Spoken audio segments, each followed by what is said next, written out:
Indo US nuclear deal के बारे में अब आज के दिन अगर trade deal Indo US trade deal के बारे में इंडो यूएस न्यूक्लियर डील भी हुई थी, बिल्कुल हुई थी ना। और इंडो यूएस न्यूक्लियर डील में जो सवाल जवाब हुआ था पार्लियामेंट में, जिसका जवाब प्रणब मुखर्जी ने दिया था, आज भी वो कागज मेरे पास रखा हुआ है। वो उस इदारे में पूरी इंक्विजिशन हुई और सरकार ने उसकी जवाबदेही बनी, उसने जवाब दिए। क्या इंडो यूएस ट्रेड डील जो है, जो आज के दिन उसका क्या हशर होगा, उसका क्या मुस्तकबिल है, मैं नहीं जानता हूं। लेकिन जो अभी आज तो हुई नहीं है, आप जानेंगे कैसे? अरे जो इट इज इन ऑफिंग ना, आई नो, बट जो आज कुछ अखबारों में कुछ मैंने मैसेजेस पढ़े हैं, what was the hurry to sign it? I have asked this question through social media कि क्या हमारे हमारे एम्बेसी ने हमको आगाह नहीं किया कि there is a possibility of the Supreme Court stalling it, that the Supreme Court holding it as extra constitutional, that beyond the powers of the president, that this is something, a taxation है squarely in the domain of the US Congress and not the president. वो कह रहा है अब भी मैं लगाऊंगा। देखिए, बार बार हम कहते थे कि the Donald Trump is not a constant in American politics, और इस मुद्दे पर उसके अपने नियुक्त किए गए जजेस ने उसके खिलाफ जजमेंट दिया है, 2 कंजर्वेटिव जजेस ने दिया। तो अब क्या होगा? जो आपने साइन किए हैं, जहां जहां साइन किए हैं, क्या उसका अनुपालन करेंगे? देखिए, टर्म्स ऑफ एंगेजमेंट बदल गई अभय जी, बिल्कुल बदल गए। टर्म्स ऑफ एंगेजमेंट बिल्कुल बदल गई हैं। और जिन टर्म्स ऑफ एंगेजमेंट में हमने इसको साइन किया, वो एक दबाव था यूएस टैरिफ्स का, उसके चलते हमने इनके साथ भी किया, हमने इंग्लैंड के साथ भी किया, हमने यूरोपियन यूनियन के साथ भी किया, हमने साउथ कोरिया के साथ भी किया, न्यूजीलैंड के साथ भी किया, न्यूजीलैंड के साथ हमने किया। All those deals will now have to be reworked to make them realistic कि ये हमारे लिए सही है, हमारे मफाद में है। ये आपने जल्दी क्यों दिखाई? आपको डर किस बात का था? क्योंकि Donald Trump has been quoted as saying by some sources कि had they held back, they know what could have been my reaction. आप मुझे बताइए। तो इसलिए forget artificial intelligence at this summit.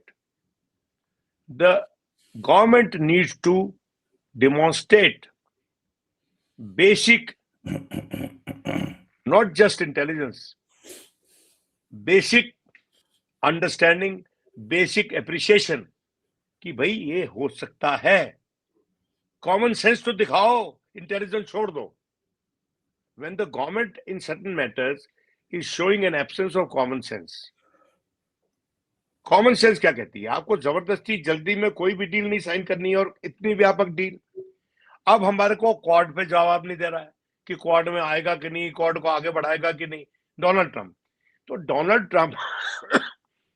Donald Trump को पकड़ना वैसे ही है जैसे कौवे को पकड़ना, आसानी से पकड़ा नहीं जाता वो।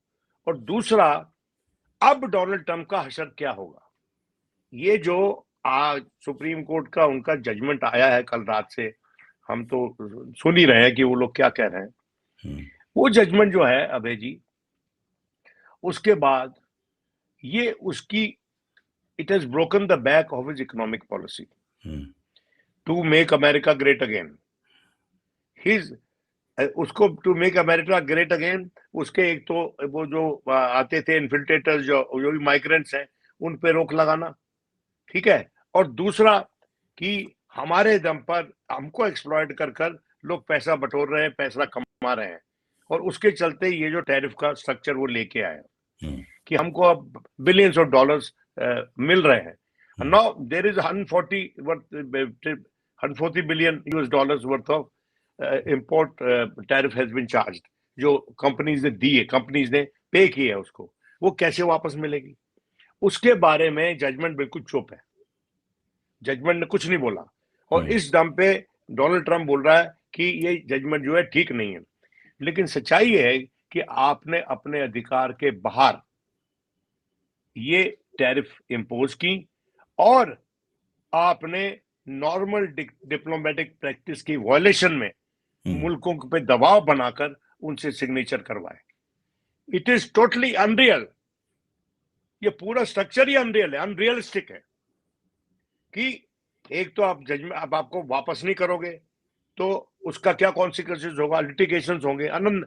भाई ये लिटिगेशन तो 50 साल तक भी सॉल्व नहीं होंगे जब शुरू होंगे, और उसके बाद उसकी इकोनॉमी की क्या अट्रैक्शन रहेगी इन्वेस्टर्स के लिए, इंपोर्टर्स के लिए, सेलर्स के लिए, ऑल काइंड्स ऑफ बिजनेसेस। तो ये हमारी सरकार ने थोड़ा धैर्य रख के उससे डरे बिना ये डील साइन करनी चाहिए थी। और दूसरा, अगर जो राहुल गांधी कह रहा है वो सही है तो इस पे एक व्यापक बहस करवा दे और उसका जवाब दे दे। और हम चाहते हैं कि हम इसको गवर्नमेंट को ट्रस्ट करें। हम गवर्नमेंट को एटर्नली डिस्ट्रस्ट नहीं करना चाहते, ना ही हमें करना चाहिए। चुनिंदा गवर्नमेंट है, चुनी हुई गवर्नमेंट है, लेकिन हम इसको डिस्ट्रस्ट क्यों कर रहे हैं? Because of opacity, lack of clarity, lack of transparency. में हर किसी डील में ट्रांसपेरेंसी नहीं है। यूयू के साथ जो साइन हुई उसमें ट्रांसपेरेंसी नहीं है। इंडिया अमेरिका के साथ हुई उसमें ट्रांसपेरेंसी नहीं है। ब्रिटेन के साथ जो हुई उसमें ज्यादा चर्चा नहीं हुई, लेकिन उसमें भी ट्रांसपेरेंसी नहीं है। तो मैं पूछना चाहता हूं कि इतने बड़े बड़े आप साइन कर रहे हैं ट्रेड पैक्ट्स, उसमें क्या आपने जितने वो व्यापक हैं उतनी क्या उसकी 10% भी व्यापक चर्चा आपने करवाई है अपने सदन में या अपने देश में? देखिए, बहुत साल पहले जब डंकल ड्राफ्ट आया था ना, डंकल ड्राफ्ट 90 के दशक में, WTO से पहले डंकल ड्राफ्ट, तो वो उरुग्वे की बहुत लंबी ट्रेड राउंड चला था, उसका नतीजे में आया था। हाँ, डंकल ड्राफ्ट। तो वहां से मैं उन दिनों I was posted in across the border in Pakistan, तो छुट्टी में मैं आया तो यहाँ पर डंकल ड्राफ्ट भी चर्चा चल रही है और विभिन्न तरह से, और हर कोई उसमें पार्टिसिपेट कर रहा है। और उसमें लालू प्रसाद बोल रहा है कि डंकल आ गया तो तरबूज काटोगे तो गोबर निकलेगा उसमें से, ऐसी चर्चा हो रही। तो जो डंकल ड्राफ्ट का नाम जो है वो घर घर पहुंच गया। तो मैं हैरान कि पाकिस्तान में तो एक पत्ता भी नहीं फड़फड़ाया, कोई चर्चा ही नहीं है वहां पे तो, और यहाँ पर घर घर में चर्चा है। तो उसका क्या फायदा हुआ हमको कि हमने अंधे से साइन नहीं की, अंधे तरीके से साइन नहीं की वो डील। हमने फूक फूक पे कदम उठाए। हमारा नेतृत्व उस वक्त संभल के चलता था, किसी के दबाव में नहीं रहता था। जो आज के दिन हुआ है उस व्यापक चर्चा के बिना हुआ है। और अगर आज के हाथों में खेल गए, ये ईयू के हाथों में खेल गए, ये यूके के हाथों में खेल गए, चकाचौंध हो गए। सही बात है। देखिए, चकाचौंध जब आप हो जाते हैं तो आपको रौंद दिया जाता है, क्योंकि आपको दिखाई नहीं पड़ता है, आप बच ही नहीं सकते। हाँ, आप इतने चकाचौंध होते हो कि आपको पता नहीं चलता कि आप रौंदे जा रहे हो, चकाचौंध में हो, बट काम आपको रौंदना है। और ये कोई मुल्क जो है माय फ्रेंड करके नहीं चलाई जाती डिप्लोमेसी। सही बात है। There is no friend in the diplomatic world, in the global diplomacy. वहां पर first priority is national interest, और वो सामने रख के साइन होती है ट्रेड पैक्ट्स। दोस्ती में कुछ नहीं होता। सही बात। और ये कहना कि वो मेरा दोस्त है, उसको हाथ में लेके जाना और फोटो खिंचवाना हाथ में हाथ डाल के, देखिए दैट अनर्गल बातें हैं वो। और किसी को तो समझाना चाहिए ना, अगर कोई बड़ा व्यक्तित्व भी ये कर रहा है तो कोई तो उनकी पार्टी में उनके समझाए, कोई तो सरकार में बताए उनको। लेकिन सब चंगासी, सरकार में तो स्लोगन एक ही वर्ड है, कैच फ्रेज है, सब चंगासी। वेल, हमारी सरकार है सब चंगासी। सब चंगा नहीं सी।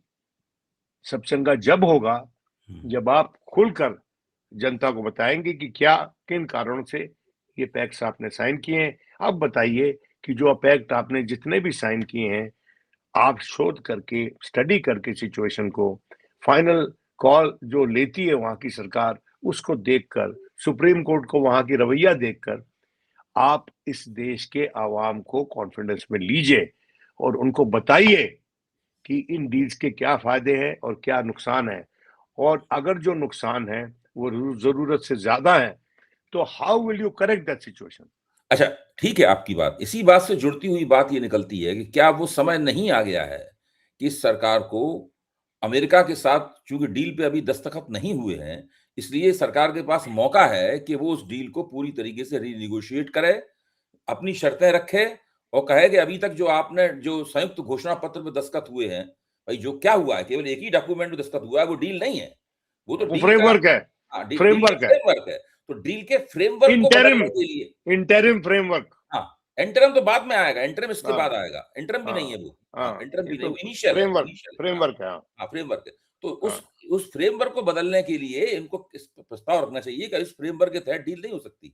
अगर Donald Trump, my friend Donald Trump करना चाहते हैं डील, तो फ्रेमवर्क बदलना पड़ेगा। दूसरे, इनको यूरोपीय union, United Kingdom, New Zealand, Oman, इन तमाम देशों से भी इन्हें चाहिए कि कहें कि भाई देखिए अब हालात बिल्कुल बदल गए हैं, इसलिए जो अभी आपके साथ जो डील हुई है, इस डील को भी इन नई रोशनी में देखा जाना चाहिए, वरना हमें उसको इम्प्लीमेंट करने में हर डील में हमको दिक्कत होगी।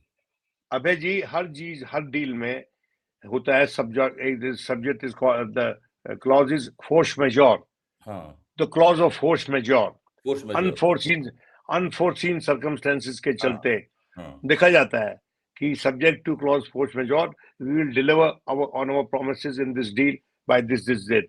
और फोर्स मेजॉर आपको परमिशन देता है कि आप उसको डिले करें या उससे बाहर निकलें। तो फोर्स मेजॉर का जो क्लॉज होता है उसको इन्वोक कर कर आप इसको दोबारा से देखें और ध्यान से उसको पढ़ें और उस हिसाब से उसको अपडेट करें या अमेंड करें, जिससे कि भारत का नुकसान ना हो, भारत को फायदा हो, भारत के आवाम को, हमारी मार्केट को, हमारे बिजनेसेस को फायदा हो। और ये सब करने के लिए आप जो आपके सदन के भीतर इस्टेब्लिश्ड जो इंस्टॉल्ड कैपेसिटी है, इंस्टॉल्ड इंटेलेक्ट है, उसका इस्तेमाल करें। Reach out to the opposition, दुश्मन नहीं है तुम्हारे, and stop these sloganeering by your pet media people। उनको को जरूरत से ज्यादा ना बोलें। बिल्कुल। बहुत बहुत धन्यवाद विनोद जी। हम लोगों ने दो महत्वपूर्ण विषयों के ऊपर चर्चा की। एक तो ये कि जो आर्टिफिशियल इंटेलिजेंस के नाम पर जो हुआ, वो दरअसल कैसे एक बिल्कुल बेकार की, इसका कोई भारत को लाभ नहीं हो सकता, प्रधानमंत्री की एक पीआर कवायद में बदल गई, एक प्रधानमंत्री के लिए उनका अपने प्रचार की कवायद में बदल गई। और दूसरी तरफ ये निकलकर सामने आ गया कि अगर भारत थोड़ा सा धैर्य रखता, थोड़ी सी अकलमंदी से काम लेता, उसको सही राय मिलती, तो भारत अमेरिका के साथ में जल्दबाजी में किए गए इस व्यापार समझौते से बच सकता था। दबाव में किए गए दबाव में किए गए इस व्यापार समझौते से बच सकता था। देखिए, कनाडा जो है, अमेरिका का, भारत तो बहुत पीछे है, 850 अरब डॉलर का कनाडा के साथ में व्यापार होता है अमेरिका का। कनाडा ने ट्रंप के दबाव में आने से इनकार कर दिया और वो पूरी तरीके से बच गया। अब उसके ऊपर कोई वो सब टैरिफ वैरिफ नहीं लगेगा। चीन ने उसके दबाव में आने से इनकार कर दिया, तमाम यूरोप ने उसके दबाव में आने से इनकार कर दिया, वो लोग सब बच गए। और इनकी हालत ये है कि ये बुरी तरीके से उसके दबाव में आकर फंस गए। ये इस बात का सबूत है कि इनके पास ना कोई दूरंदेशी थी, और पूरी तरह शक होता है कि ये लोग ट्रंप के किसी ऐसे दबाव में थे जिसके दम पर ट्रंप कहता है कि I can destroy the political carrier of prime minister. देखो, बात यह है कि उसने 10% टैक्स और लगा दिया है, जो कि उसको अधिकार क्षेत्र में आता है।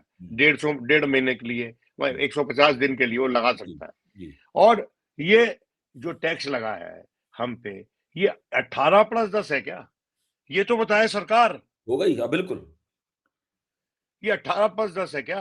28 हो गया। हाँ, और अब वो कहता है कि मेरा तो 0 टैक्स है, it's all a win win deal, मैंने तो कुछ भी नुकसान नहीं उठाया। तो वो शरेआम अपनी जीत का बधारता वो जा रहा है। वो साफ कह रहा है भारत टैरिफ देगा, हम टैरिफ नहीं देंगे। हाँ, भारत देखिए, साफ कह रहा है भारत टैरिफ देगा, हम टैरिफ नहीं देंगे, ये कह रहा है। कोई तो दम दिखाए थोड़ा बहुत। नहीं कुछ बहुत बहुत बहुत धन्यवाद, बहुत अच्छी बातें हम लोगों ने की, शुक्रिया। Thank you so much, bye bye.